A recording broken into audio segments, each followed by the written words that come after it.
Olá pessoal, estou aqui para mais uma aula de Biologia e o assunto da aula de hoje é sobre o sistema nervoso. Nós vamos conversar sobre o sistema nervoso dos animais, principalmente o nosso sistema nervoso.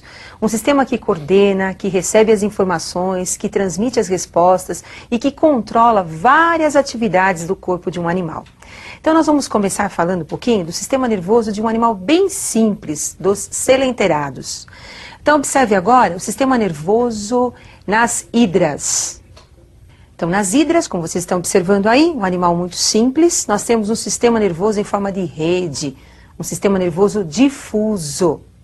Nos animais vertebrados, no nosso caso, por exemplo, como vocês estão observando, o nosso sistema nervoso ele é dorsal. Então nós temos lá o encéfalo e a medula espinhal, como vocês estão observando, controlando todas as nossas atividades, os nossos órgãos, os nossos tecidos e as nossas células também. O sistema nervoso no homem, assim como também nos vertebrados, ele é dorsal e o encéfalo, por exemplo, ele é protegido pela caixa craniana. Assim como a medula espinhal, ela é protegida pela coluna vertebral, para não afetar a transmissão das informações do sistema nervoso para os órgãos e para os tecidos.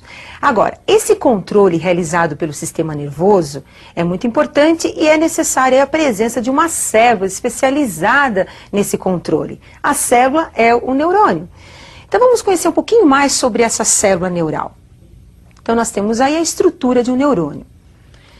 A primeira região observada são os dendritos, região de ramificação dos neurônios. Em seguida, nós temos o núcleo da célula e o corpo celular. Agora, a fibra nervosa, que é o axônio. Essa fibra nervosa é protegida pela bainha de mielina, bainha de gordura. Nós temos as neurofibrilas, como vocês estão observando, por onde ocorre a propagação dos impulsos nervosos. A célula de Schwann e o nódulo de Hanver.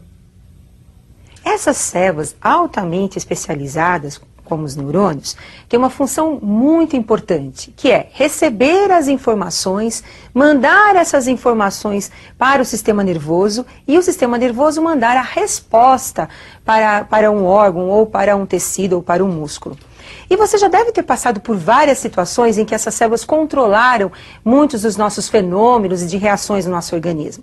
Muitas vezes encostamos, por exemplo, na ponta de um cigarro e você não precisa nem pensar, você já retirou a sua mão aí do cigarro. Por quê? Isso é reflexo. É um sistema nervoso que está recebendo a informação e mandando a resposta. E nesse caso, não dá nem tempo, assim como em muitos outros casos, de você pensar em como você vai reagir a determinadas situações, porque elas acontecem rapidamente.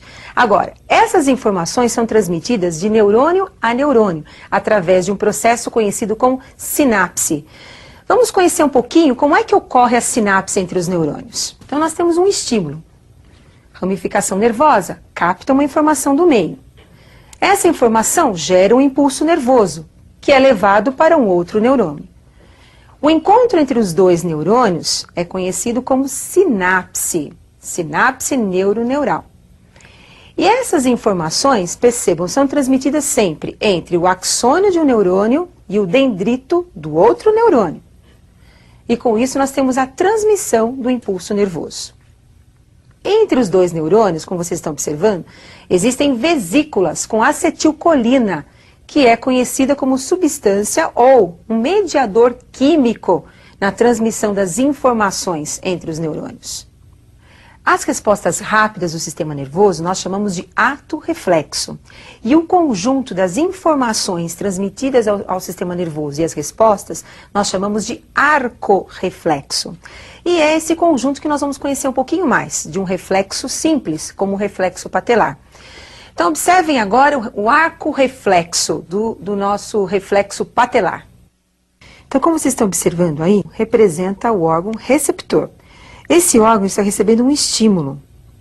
Esse estímulo é captado pelo tendão do joelho, através do martelinho, que está golpeando aí o joelho. Recebendo esse estímulo, as terminações nervosas mandam através do neurônio sensorial a informação para a região da medula, onde nós vamos ter aí o encontro gânglio. Observem que o gânglio é encontrado na raiz dorsal da medula, fazendo uma associação com outro neurônio, chamado de neurônio de associação. Na verdade, é uma integração entre os dois neurônios. Essa integração, não podemos esquecer que ela é conhecida como sinapse, né? O encontro aí entre os dois neurônios. Este neurônio de associação manda a resposta através da sinapse com outro neurônio, conhecido como neurônio eferente.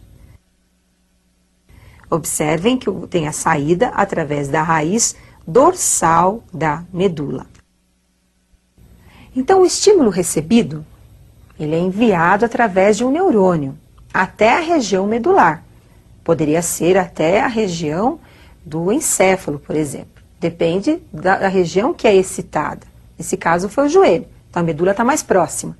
Então, manda o neurônio com a informação até a medula, conhecido como neurônio sensorial aferente. O neurônio aferente, ele faz uma associação com outro neurônio, o neurônio associativo. Esse neurônio manda a resposta para um outro neurônio, conhecido como neurônio motor ou neurônio eferente. E esse neurônio leva a resposta até um outro órgão que vai executar a informação, que é o órgão efetor. Agora, muitos médicos utilizam desse movimento, desse estímulo, para demonstrar como é que andam os reflexos dos pacientes. Por quê? Porque esse estímulo e a resposta, ele é realizado em questões de segundos pelos pacientes, principalmente aqueles que estão com o reflexo muito mais aguçado, apurado. Agora, vamos continuar aí o nosso exemplo.